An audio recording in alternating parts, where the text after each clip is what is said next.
ব্যাপারটা এমন না যে আল্লাহ লিখে রেখেছেন বলে আপনি বেছে নিচ্ছেন। যেহেতু আপনি এটাই বেছে নেবেন, তাই আল্লাহ আগে লিখে রেখেছেন। এখানে পছন্দ আপনার, তবে আল্লাহ আপনার পছন্দ জানেন। যেমন ধরেন একটা রাস্তার মোড়ে আসলেন, সামনে 5টা রাস্তা, রোড নাম্বার 1, 2, 3, 4, 5। এখানে পছন্দ আপনার, বেছে নিতে পারেন রোড নাম্বার 1, 2, 3, 4, 5। আপনি গেলেন রোড 2-এ। এটা আগে থেকেই লেখা আছে আপনার নিয়তিতে যে আপনি যাবেন 2 নম্বর রোডে। ব্যাপারটা এমন না যে আল্লাহ লিখেছেন বলে আপনি করছেন। যেহেতু আপনি এটাই বেছে নেবেন, তাই আল্লাহ আগে লিখে রেখেছেন। তাহলে পছন্দ আপনার।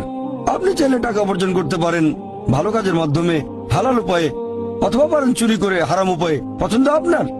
ধরেন চুরি করলেন, এটা আপনার সিদ্ধান্ত। তবে আল্লাহ আগে থেকে জানেন যে এই লোকটা সহজে টাকা পেতে চায়, তাই চুরি করবে। তাই আল্লাহ আগে লিখে রেখেছেন যে এই লোকটা 25 বছর বয়সে চুরি করবে। এখানে দোষটা কার? দোষ আসলে আপনার। তবে আল্লাহর আছে ইলমে গায়েব, তাই তিনি আগেই লিখে রেখেছেন।